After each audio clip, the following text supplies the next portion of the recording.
हरे कृष्णा। आज हम भगवत गीता के चौथे अध्याय के 40वें श्लोक को पढ़ेंगे।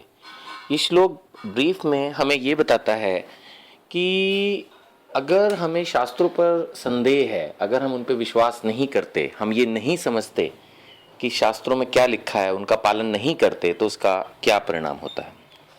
पहले मैं श्लोक पढ़ रहा हूँ। अज्ञ च अश्रद्धान च संशय आत्मा विनश्यति न अयम लोके अस्ति न परे न सुखम संशय आत्मन। किंतु जो अज्ञानी तथा श्रद्धाविहीन व्यक्ति शास्त्रों में संदेह करते हैं, वे भगवत भावनामृत नहीं प्राप्त करते, अपितु नीचे गिर जाते हैं। मैं यहाँ पर क्लियर करना चाहूँगा, नीचे गिर जाने का मतलब मृत्यु के बाद नीचे के लोकों में पहुंच जाना।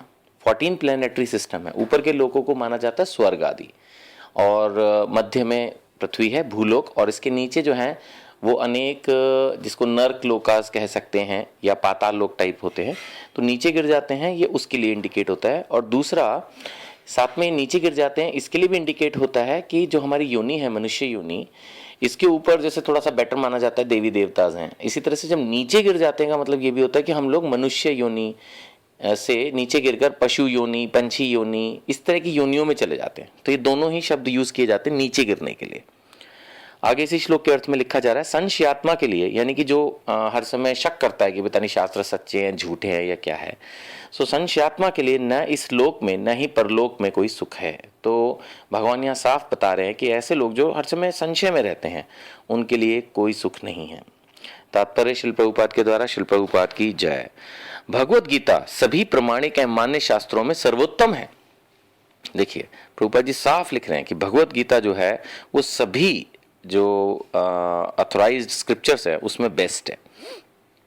जो लोग पशु तुल्य हैं उनमें न तो प्रमाणिक शास्त्रों के प्रति कोई श्रद्धा है और न उनका ज्ञान होता है, और कुछ लोगों को यद्यपि उनका ज्ञान होता है और उनमें से वो कोट भी करते हैं, लेकिन उनमें वो विश्वास नहीं करते।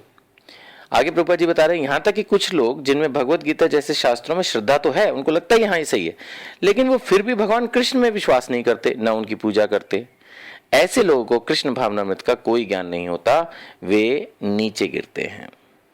सभी कोटि के व्यक्ति जो श्रद्धालु नहीं हैं और सदैव संशयग्रस्त रहते हैं, वे तनिक भी उन्नति नहीं कर पाते। यहाँ पर उन्नति नहीं कर पाते से प्रभुपाद जी का तात्पर्य है कि वे आध्यात्मिक प्रगति नहीं कर पाते। वो हमेशा बस अपने भौतिक जीवन में ही लगे रहते हैं, बस खाओ पियो कमाओ, बस उनको लगता है यही जीवन है, फिर वो एक दिन खत्म हो जाता है, छुट्टी हरी बोल। तो असली जो जीवन है वो तो मृत्यु के बाद है। मृत्यु के बाद का जो जीवन है वो असली इसलिए क्योंकि वो परमानेंट है। अगर हम धाम पहुंच जाएं तो, अगर हम इन्हीं लोकाज में ऊपर नीचे होते रहेंगे तो फिर ये तो टेम्परेरी ही है सब कुछ, बट वो जो असली जीवन है जहाँ पर हम परमानेंट है, जो हमारा असली घर है, वहाँ अगर हम पहुँच जाएं तो उस जीवन को जानने के लिए हमें शास्त्रों पर विश्वास करना होगा, इनको पढ़ना होगा और इनको समझना होगा, नहीं तो कैसे काम चलेगा। हरे कृष्णा।